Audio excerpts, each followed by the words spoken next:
Querido y amoroso Dios, nos presentamos ante ti con corazones llenos de gratitud y de reverencia. Nos encontramos reunidos en este lugar, unidos en nuestra búsqueda de ti, de nuestro crecimiento espiritual y de comprensión de tu palabra.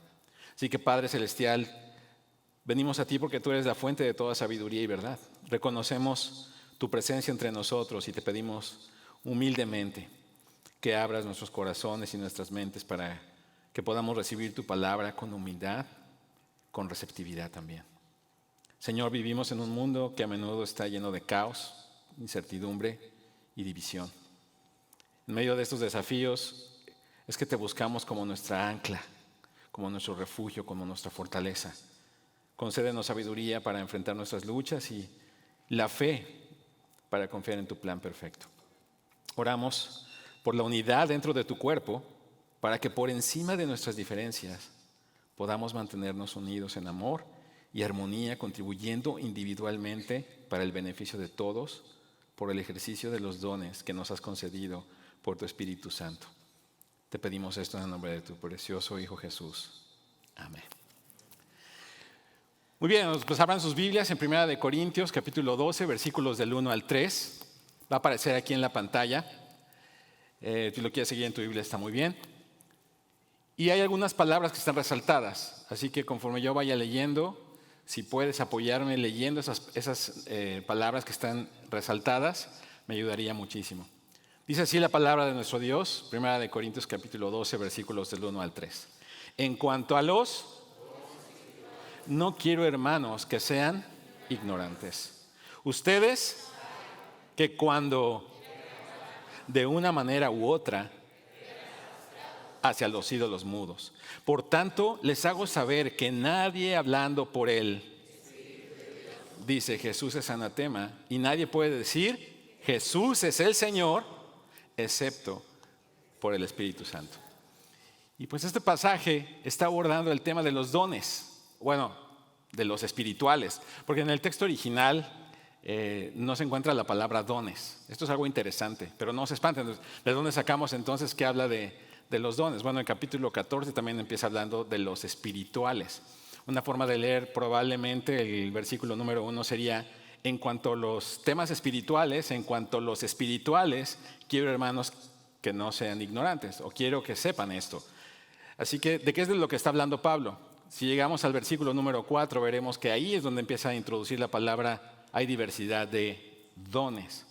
Entonces, por las características del idioma original en el que se escribió estos versículos, entonces se asume que está hablando de los dones espirituales. Así que la importancia de los dones espirituales es lo que está señalando Pablo en estos primeros versículos. Pablo comienza abordando una inquietud que seguramente existía entre los creyentes, porque como lo hemos visto a lo largo de la carta de los Corintios, él está respondiendo a algunas inquietudes que ellos tenían. Ahorita ya hemos llegado y estamos llegando al momento casi de la conclusión, pero antes de eso dice: ahora tengo que hablarles de los espirituales, de los dones espirituales. Y vuelve a enfatizar que él no quiere que estén desinformados, que sean ignorantes acerca de los dones. Pero también debemos reconocer que hay ciertas experiencias espirituales que podríamos llamar falsas, que pueden llevar a una falta de unidad dentro del cuerpo. Porque conforme leamos el capítulo número 12, veremos que la unidad también es un tema importante, o que está relacionado y conectado con el tema de los dones espirituales. Pero ¿de qué hablamos cuando decimos, y ustedes pueden ver en su bosquejo que tienen en su boletín, la influencia de los falsos? ¿De qué está hablando Pablo? ¿O a qué se refiere Pablo cuando decimos la influencia de los falsos? Bueno, Pablo les recuerda a los corintios una cosa que ya leímos nosotros. Leamos otra vez aquí en el versículo número 2. Ustedes saben que cuando eran paganos, ¿eran qué? Arrastrados. ¿Ok? Entonces hay un riesgo que estas prácticas que ellos tenían antes de venir a Cristo pudieran estar afectando su nueva relación ahora dentro de la iglesia, o las prácticas que ellos estaban teniendo dentro de la iglesia, porque ellos se llevaban o se dejaban ir por ídolos mudos. Ahí dice ídolos que son mudos.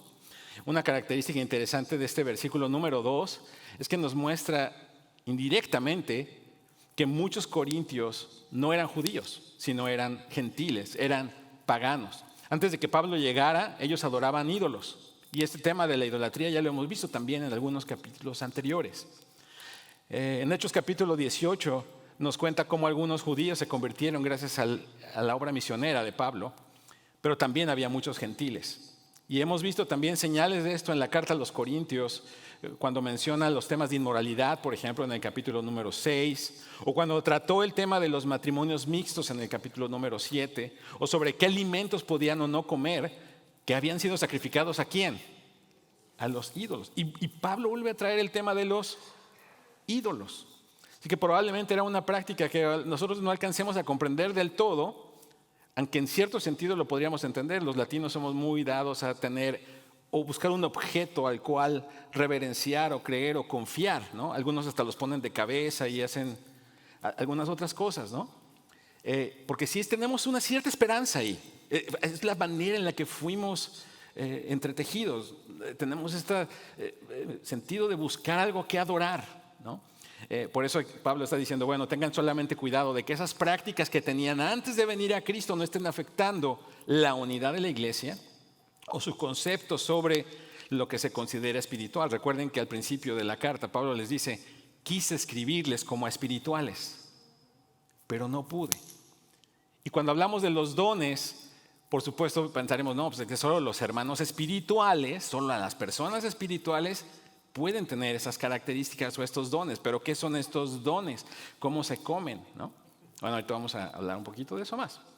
Pero entonces esto significa que es muy probable que estos corintios hayan participado en ciertas prácticas religiosas que incluían lenguaje extático o profético y otras prácticas relacionadas con lo oculto. Cuando leemos también en las obras de la carne, nos habla sobre las hechicerías, y algunos a lo mejor recuerdan estos pasajes donde empieza a ser una serie de cosas, de palabras. Pero cuando leemos en el Nuevo Testamento hechicerías, despójense de toda hechicería. En el Nuevo Testamento esa es la palabra que nosotros traducimos al español como farmacia, farmacopeia, el uso de drogas con fines no medicinales. Entonces era muy común que utilizaran algunas drogas para tratar de comunicarse con el mundo espiritual, y entonces que en estos actos de éxtasis, ¿no? Bajo las influencias de estas drogas, ellos empezaron a hablar y a decir muchas cosas. Y entonces alguien decía, estamos recibiendo un mensaje especial, vamos a anotarlo, ¿no? Entonces, esto es para que entendamos un poco por qué un poco más adelante, no en este capítulo, pero en el capítulo 14, va a empezar a hablar un poco más sobre el don de lenguas. Ya me estoy adelantando más a los dones, ya queremos llegar ahí, hermano. Sí, ahí vamos a llegar. Pero tenemos que entender por qué había este problema. Había ciertas prácticas que ellos tenían como no creyentes, que probablemente se estaban causando confusión ahora que son creyentes. Ya lo había pasado lo mismo con la comida. ¿Comemos o no comemos? ¿Hablamos o no hablamos? ¿Buscamos un tipo de comunicación extrasensorial o no la buscamos, ¿no? Entonces es sorprendente que en Corinto se estuvieran debatiendo sobre estos temas, pero como les digo, tal vez no lo entendamos porque no estábamos metidos completamente en este tipo de prácticas. A lo mejor sí. Si ese es tu caso, lo único que tenemos que entender aquí es, no importa cuáles hayan sido las prácticas religiosas que tú hayas tenido antes de venir a Cristo, porque el punto de Pablo es, y lo que está enfatizando Pablo lo encontramos en el versículo número 3, la única forma en la que podríamos estar correctamente relacionados con Dios es diciendo, Jesús es el Señor. Y eso solamente se logra por medio del Espíritu Santo. En la iglesia primitiva el compromiso central de un creyente era reconocer a Jesús como el Señor. Y esto afirmaba que Jesucristo era divino, que Él era Dios. Esta confesión, por supuesto, iba en contra de la adoración al emperador. Si a ti se te ocurría decir, Jesús es el Señor, y entonces el emperador no, y cuello, ¿no? Tal vez no te animarás a decirles que si digo que Jesús es el Señor, me puede costar mi vida. Muchas veces no pensamos en eso, pero hoy a ti y a mí no nos cuesta mucho decir, Jesús es el Señor. Amén. Pero lo harías con esa confianza si dijeras, es que si lo digo, me pueden llevar a la cárcel. Híjole, bueno, ya estamos hablando en otro sentido. Pero por eso esta confesión era tan importante. Y solo bajo la influencia del Espíritu Santo es que alguien podía hacer una confesión como esta. Es bien importante, y quiero dedicar un tiempo para que entendamos que solamente el Espíritu Santo capacita a alguien para afirmar verdaderamente que Jesús es el Señor. ¿Puede un no verdadero creyente, un creyente no genuino, afirmar que Jesús es el Señor? ¿Lo puede hacer? Bueno, no estoy haciendo una votación, no los estoy poniendo a prueba. Pero podría ser. Vayamos a Mateo, capítulo número 7. Les va a aparecer aquí en la pantalla.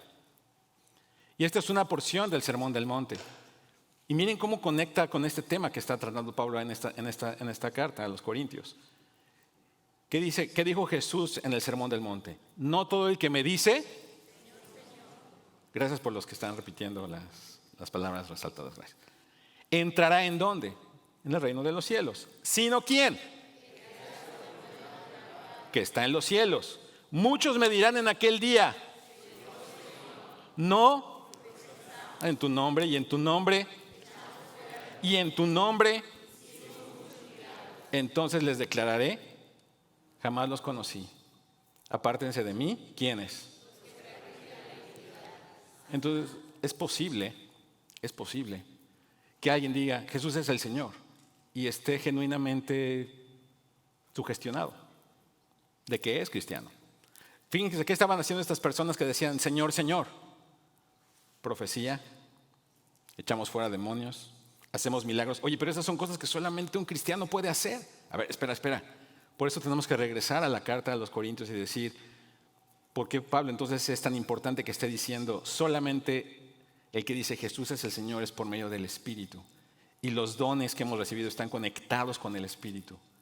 Por eso esta mañana es bien importante que entendamos que el Espíritu Santo guía a las personas a reconocer el señorío de Cristo. Cuando Jesús dejó a su Consolador, dijo que Él es el que convencería al mundo de pecado, de justicia y de juicio. Claro, hermanos, los hace a través de nosotros, porque ahora el Espíritu Santo habita en nosotros. Pero solo a través del Espíritu Santo alguien verdaderamente puede decir y puede vivir reconociendo que Cristo es su Señor. Esto no significa que sea imposible para alguien incrédulo pronunciar las palabras Jesús es el Señor. Claramente que lo puede hacer, pero solo bajo la influencia del Espíritu Santo estas palabras pueden tener el sentido que deben. Pablo quiere transmitir que el descubrimiento de que Jesús es el Señor no es humano. Solo puede ocurrir cuando el Espíritu obra en el corazón de una persona. Después de que vino el Espíritu Santo en Pentecostés, Pedro predicó el primer sermón de la iglesia, con el que se inauguró la iglesia. Y en Hechos capítulo 2, versículos 38, les responde a su audiencia, porque ellos le preguntan después de escucharlo, ¿y qué hacemos? ¿Qué haremos ahora? Y les dijo, arrepiéntanse, en el versículo 38 de Hechos 2, arrepiéntanse y sean bautizados cada uno de ustedes en el nombre de Jesucristo para perdón de pecados y recibirán el don del Espíritu Santo.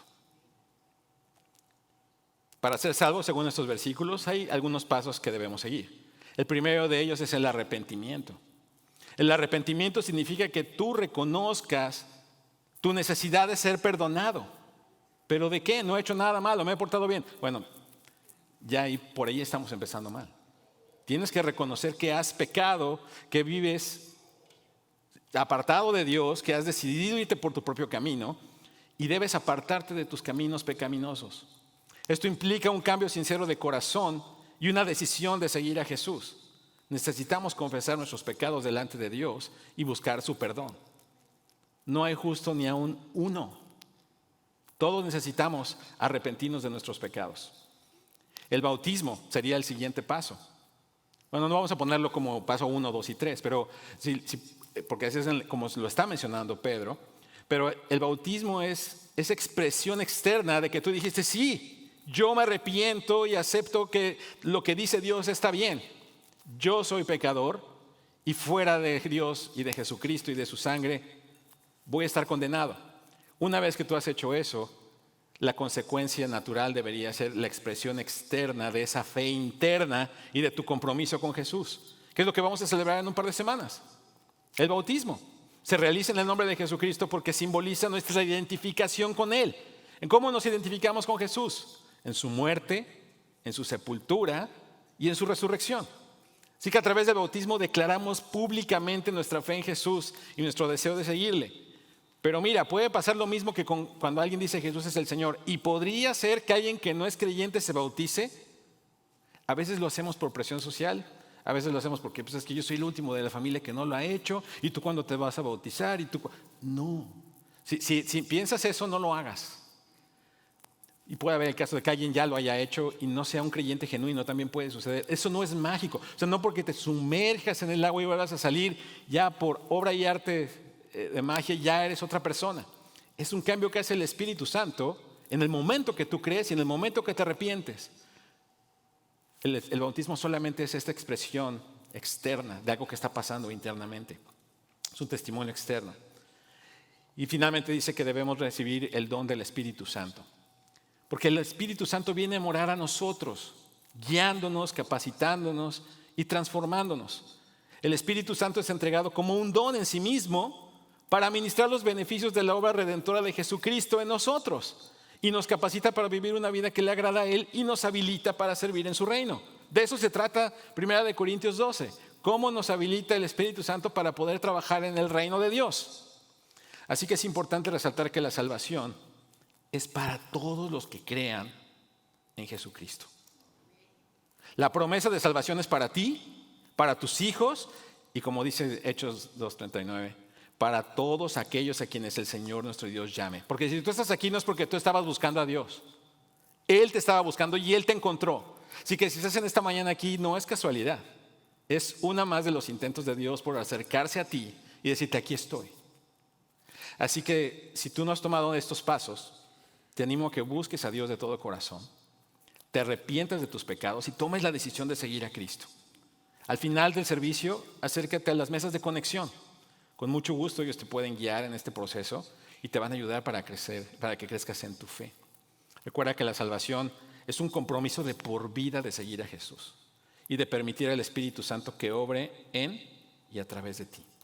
Así que en cuanto a los dones espirituales, es importante reconocer que el Espíritu Santo habita en todos los creyentes que han confesado a Jesús como Señor. ¿No escuché amén? ¿Amén? ¿Solo aquí? ¿Bien? Amén. Y si eso es realidad, hermano, tienes que entender que recibir el Espíritu Santo no es una segunda bendición reservada solo para algunos creyentes o tener los dones espirituales. Todos aquellos que han confesado a Jesús como Señor, bajo la influencia del Espíritu Santo, tienen su presencia en sus vidas y reciben sus dones. Solo cuidado, enseñanzas falsas, motivaciones equivocadas, agendas personales pueden distorsionar el ejercicio genuino de los dones espirituales. Así que usemos nuestro discernimiento y retengamos la verdad de la palabra de Dios mientras navegamos en el ámbito de los dones espirituales. Así que la aplicación para la primera parte de este sermón es: Jesucristo ya es el Señor de tu vida. ¿No me contestas? Eso es para que lo reflexiones tú. Si sí lo es, amén, ya tienes al Espíritu Santo y puedes pasar a la siguiente parte. No. Bueno, entonces pasa al final, mesa de conexión, déjanos orar por ti, explicarte más de qué se trata esto y que puedas unirte y respondas al llamado de Dios en esta mañana. Punto número 2. Muchos dones, un espíritu. 1 Corintios capítulo 12, versículos del 4 al 11. Así que comencemos leyendo versículos del 4 al 7. Ahora bien, hay diversidad de dones, pero el Espíritu es el mismo. ¿Cuál Espíritu? Del que ya hablamos en los primeros versículos. Hay diversidad de ministerios, pero el Señor es el mismo. Y hay diversidad de operaciones, pero es el mismo Dios el que hace todas las cosas en todos, pero a cada uno se le da la manifestación del Espíritu para el bien común. Pues a uno se le es dada palabra de sabiduría por el Espíritu, a otro palabra de conocimiento según el mismo Espíritu, a otro fe por el mismo Espíritu, a otro dones de sanidad por el único Espíritu, a otro poder de milagros, a otro profecía, a otro discernimiento de espíritus, a otro diversas clases de lenguas y a otro interpretación de lenguas. Pero todas estas cosas las hace ¿quién? Uno y el mismo Espíritu, distribuyendo individualmente. ¿A quién? A ver, repítelo otra vez. a cada uno según su voluntad. Así que no sé si son buenas o malas noticias para ti, pero no te salvas. No estás exento de esto. Esta sección amplía más sobre el tema de estos dones espirituales y la diversidad que hay dentro del cuerpo de Cristo. Así que lo primero que está hablando Pablo aquí en el versículo 4 es sobre la variedad de los dones espirituales. Pablo destaca que existen diferentes tipos. Cuando dice hay variedad, está diciendo hay o diversidad, es que está diciendo que hay variedad, hay división de los dones. La lista que Pablo presenta aquí en estos versículos, lo único que sí tengo que decirles es que es ilustrativa. No es exhaustiva, no son todos los dones que existen. Otros dones se mencionan en otros pasajes como en Romanos capítulo 12, en Efesios capítulo 4. Lo que está haciendo Pablo es proporcionarnos aquí ejemplos de varios dones espirituales, incluyendo unos de los que ya leímos, dones de sabiduría, de conocimiento, de fe, de sanidad, de milagros, de profecía, discernimiento, lenguas, interpretación de lenguas. Entonces, ¿qué es lo importante si entendemos que hay diferentes? Bueno, primero que tenemos que entender, no es que unos sean mejores que otros, o a lo mejor sí hay a lo mejor unos que son más populares que otros. Eso puede ser, ¿no? Unos que yo me gustaría tener ¿no? Porque sí, normalmente, ¿a quién les gusta aquí jugar fútbol? De los hombres. Y vas a jugar fútbol y tú qué dices, no, es que yo quiero ser portero, ¿no? No, mira, normalmente los que no jugamos bien fútbol,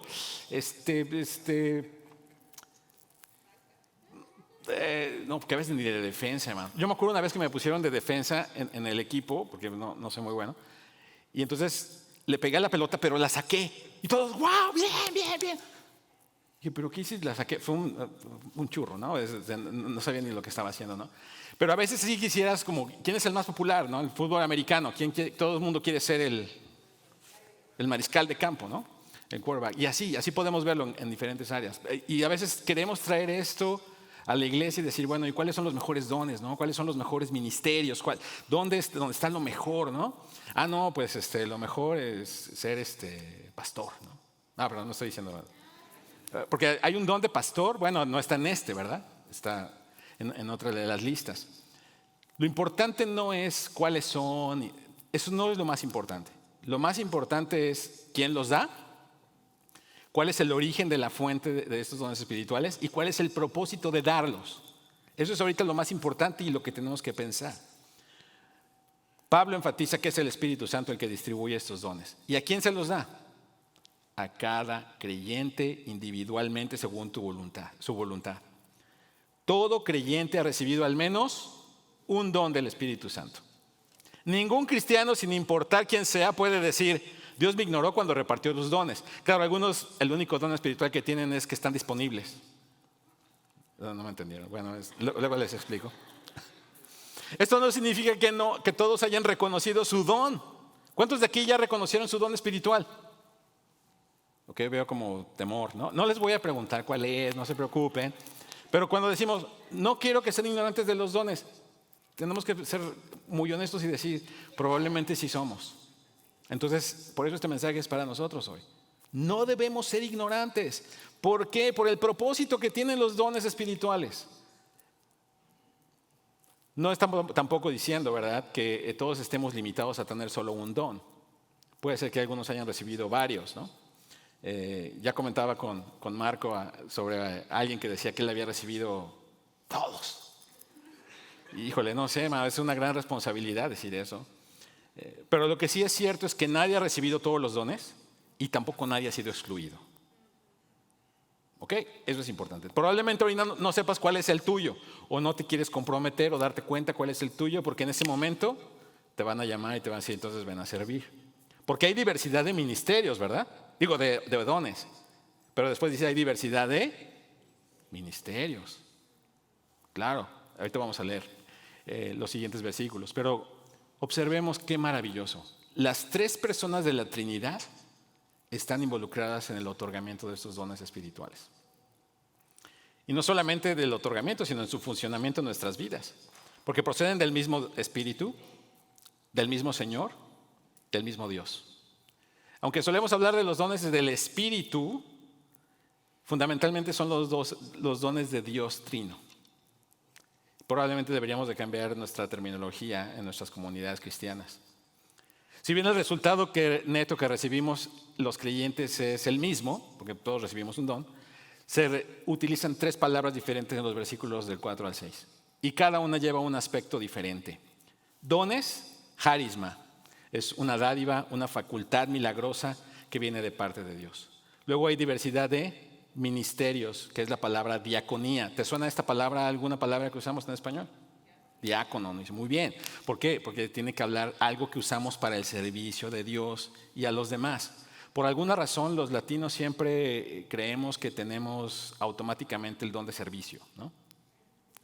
No debemos confundir los dones espirituales con nuestras habilidades naturales o nuestra cultura. Culturalmente somos serviciales. No por eso quiere decir que tú y yo tengamos el don de servicio, ¿ok? Entonces, no hay que confundirlo, pero sí, si tienes un don, no es para que tú digas, ya tengo este don. ¿Y qué hay que hacer con él? Ponerlo en servicio. Entonces, por eso hay diversidad de ministerios. ¿Dónde entra tu don espiritual? No lo sé, puede haber una diversidad de ministerios donde puede ser usado ese don. Pero después dice, y lo demás, operaciones, energema, el efecto que se produce, el efecto que produce el poder de Dios obrando a través de tu vida.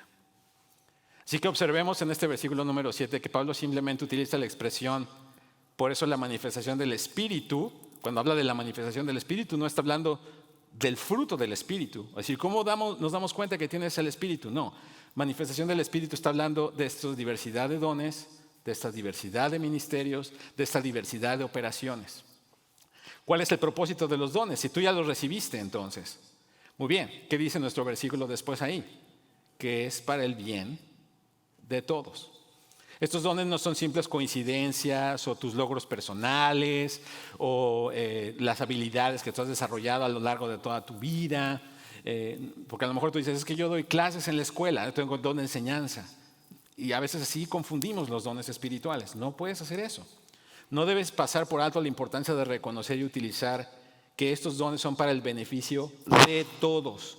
Estos dones no son necesariamente estas habilidades que tenemos y que también Dios nos las ha dado.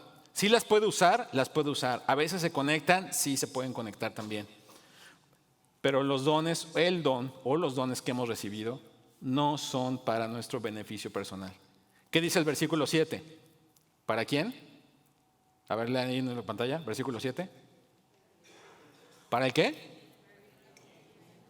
Para el bien común. Sin miedo, seguros.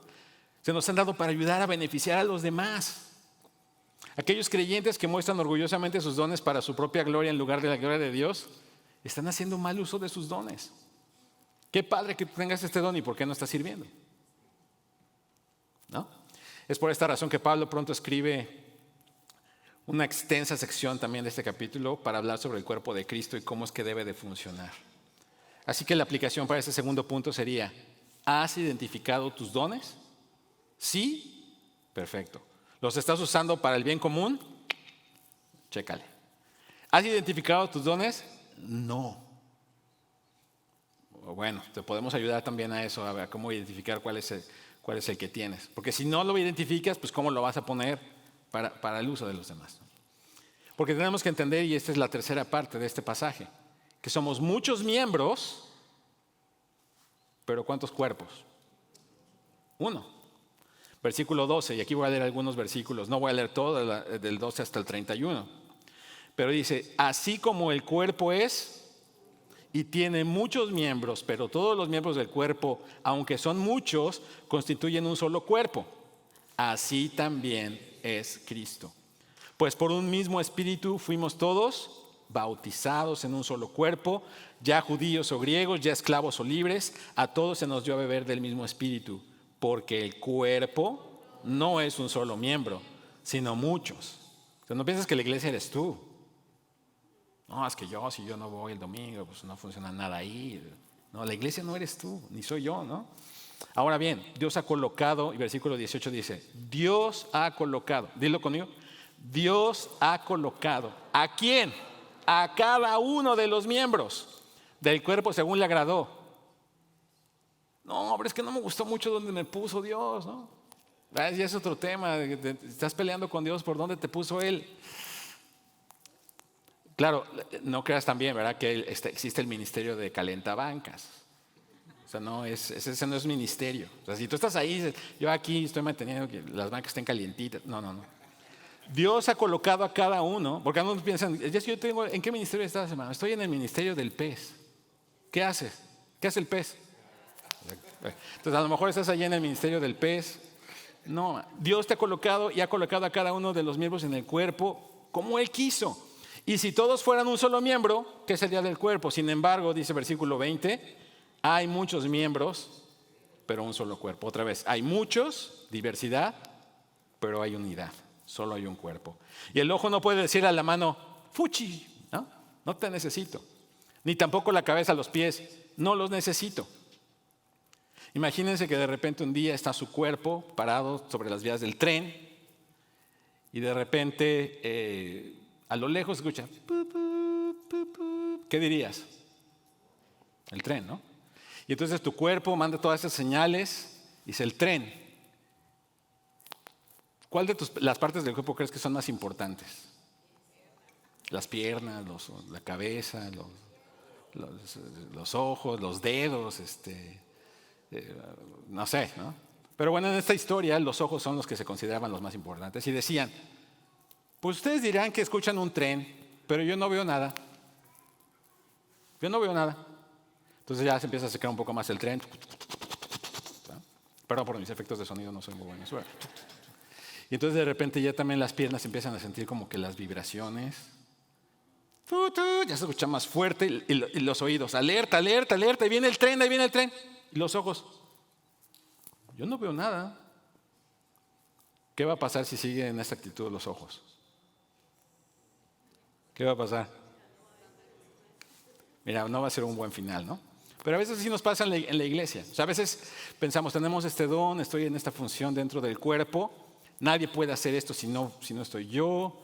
Y debemos de tener esta realidad. Sí somos muchos miembros, Dios nos ha puesto en diferentes partes del cuerpo, pero debe ser para el funcionamiento saludable del cuerpo, no para decir, bueno, mi don es más importante que el de tal hermano, o tal hermano, no, su don no es importante, o su actividad dentro del cuerpo no es importante. Por eso después en el versículo 27 dice Pablo, ahora bien ustedes son el cuerpo de Cristo y cada uno individualmente un miembro de Él. No puede ser el llanero solitario, ¿no? Ay, qué bueno que tú eres predicador y maestro y apóstol no vienes, no ayudas a otros a crecer, no estás sirviendo dentro del cuerpo. Este pasaje se enfoca en la unidad y la interdependencia de los miembros dentro del cuerpo de Cristo. Así que lo más importante de tener y ejercer los dones espirituales es la unidad del cuerpo de Cristo. Pablo por eso utiliza esta analogía del cuerpo humano para describir esa unidad y esta interconexión que hay entre los creyentes. Así como el cuerpo tiene muchas partes, así también el cuerpo. Hay diferentes partes, diferentes miembros, sí, hay diferentes dones, hay diferentes funciones, pero también hay un cuidado y una preocupación mutua, ¿no? ¿Qué pasa, por ejemplo, cuando te pegas en el dedo chiquito del pie? Es decir, tú pegaste, ¿no? Pues tú sóbate. No, ¿verdad? Tu cuerpo dice, ok, ya yo le ayudo, ¿no? Te cortaste, ¿qué haces? No vas a decir, bueno, pues ya hay que se sane solo, ¿no? No, las otras partes del cuerpo están interactuando para traer esta restauración que se tiene que dar. Así que por eso al final del capítulo número 12, Pablo está enfatizando que si un miembro sufre, todos sufren. Si un miembro es honrado, todos se alegran.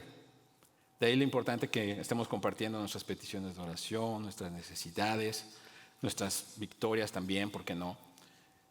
Pablo nos está animando como creyentes a trabajar juntos y valorar las contribuciones de los demás. Así que en conclusión de lo que podemos ver en este capítulo número 12, el Espíritu Santo otorga dones según su voluntad. Tú no eres responsable de ganarlos, de obtenerlos. No se te invita a que tú elijas tu favorito o que selecciones, aunque el versículo número 31 dice, anhelen, deseen ardientemente los mejores dones. Ya ahorita voy a comentar un poco sobre eso. Pero no estás invitado a que tú escojas cuál es el que quieres. No hay necesidad de preocuparte de si tienes el don correcto o no, si tienes el mejor don o no. El Espíritu Santo en su voluntad soberana te va a asignar tu don y a su discreción va a permitir que tú puedas cumplir con el propósito que Dios tiene para ti dentro del cuerpo de Cristo. El Señor Jesucristo nos otorga ministerios según su voluntad. No somos responsables de encontrar el nuestro y esperar que sea el correcto o el mejor. Depende completamente de Él. Recibimos nuestro ministerio designado a su discreción. No alcanzamos un ministerio por nuestro propio trabajo o habilidad. El Señor asigna cada ministerio y lo recibimos de su mano. Ni siquiera, y esto es increíble, hermano, no te preocupes por los resultados. No eres responsable de los resultados. ¿De quién son las operaciones? De Dios. Dios es el que va a cumplir su propósito a través de nosotros. Dios es el creador y tenemos que reconocer que Él no nos necesita. Pero en su gracia y su misericordia, elige usarnos para llevar a cabo el ministerio en su iglesia. Así que en cierto sentido nos permite a través de nuestros dones y ministerios ser colaboradores de Él, colaboradores con Él en este mundo. Y eso es asombroso. Así que para que la iglesia sea saludable como un cuerpo fuerte, en primer lugar necesitamos reconocer que nos necesitamos mutuamente aquí. No existe tal cosa, como lo dije hace unos momentos, como el llanero solitario, ¿no? El cristiano solitario y espiritualmente vibrante, ¿no? Dios nos diseñó para funcionar mejor cuando trabajamos juntos. Los latinos nos cuesta trabajo un poco eso, ¿no? Dense cuenta que normalmente, yo puedo hablar por lo menos por los mexicanos, en los deportes de equipo a veces no somos tan buenos. Recientemente sí, unas nadadoras hicieron un gran trabajo, nado sincronizado y todo, pero normalmente en deportes de equipo no somos tan buenos. Tenemos que aprender mucho. Sin embargo, con demasiada frecuencia algunos nos concentramos tanto en nuestro propio pequeño ministerio y estamos tan convencidos de la suprema importancia que tiene que descuidamos o incluso criticamos a quienes tienen dones diferentes o ministerios diferentes que los nuestros. Otros deciden que la iglesia no necesita mi pequeña contribución, ¿no? Entonces hay otros ahí que tienen que poner su don a trabajar y algunos deciden, no, mejor no participo, ¿no? Hay otros que lo pueden hacer. Pero en realidad todos nosotros, todos nuestros dones espirituales, todos nuestros ministerios y todos los resultados que Dios produce a través de nosotros son necesarios para que el cuerpo esté sano y completo. Una iglesia saludable, también hay respeto mutuo. Las partes ocultas del cuerpo, los tendones, los ligamentos, los órganos, los vasos, son absolutamente vitales para nuestra capacidad de pensar, de respirar, de movernos. Y de la misma manera en la iglesia, todos los miembros contribuyen y tu parte en el cuerpo de Cristo es de vital importancia para el trabajo general de Dios, incluso cuando los resultados pueden no ser muy claros. Todo servicio tiene el mismo valor ante Dios. Cuando nos enfocamos demasiado en nuestra propia importancia o nos preocupamos por nuestra falta de significado en la iglesia es cuando dejamos de glorificar a Dios y de fortalecer el cuerpo. Así que para que esta iglesia, hermanos, esta iglesia local prospere, es vital que también nos compadezcamos mutuamente. Si alguna parte del cuerpo se ve afectada, todas las demás sufren en simpatía porque no pueden evitarlo. La iglesia es un todo. La persona que no puede ver más allá de su propia organización, que no puede ver más allá de su propia congregación o que no puede ver más allá de su propio círculo familiar, ni siquiera ha comenzado a comprender la bendición que proviene de la genuina unidad de la iglesia. Así que como aplicación de esta tercera parte, estás en una posición donde estás siendo efectivo y funcionando dentro del cuerpo como Dios desea. Si no es así, pídele a Dios que te muestre cómo ejercer tus dones espirituales para edificar este cuerpo de amor. Oremos. Amado Padre Celestial, nos acercamos nuevamente a ti en humildad y gratitud, reconociendo que eres el dador de todo, incluso de nuestros dones espirituales. Así que te pedimos que nos guíes y nos reveles este ministerio designado para cada uno de nosotros, que seamos obedientes a tu llamado y sirvamos con humildad y amor. Permítenos usar nuestros dones y ministerios para edificar y fortalecer tu cuerpo. Ayúdanos a comprender la importancia de la unidad en la iglesia, que reconozcamos que todos necesitamos de todos y que cada miembro tiene un papel vital en este cuerpo de creyentes. Ayúdanos a respetarnos mutuamente y a valorar los dones y ministerios de los demás. Que no nos dejemos llevar por la arrogancia, la crítica, sino que caminemos en amor y en unidad. Que cuando alguien sufra, suframos todos. Y que estemos dispuestos a consolar, apoyar y ayudar en tiempos de necesidad. Que nuestro amor y compasión reflejen tu amor incondicional y nos acerquen más a tu corazón. Ayúdanos a discernir tu voluntad y a caminar en obediencia y humildad. Te alabamos por ser el Dios soberano que obra en nosotros y que toda gloria y honor sean para ti, ahora y siempre. En el nombre de Jesús oramos. Amén.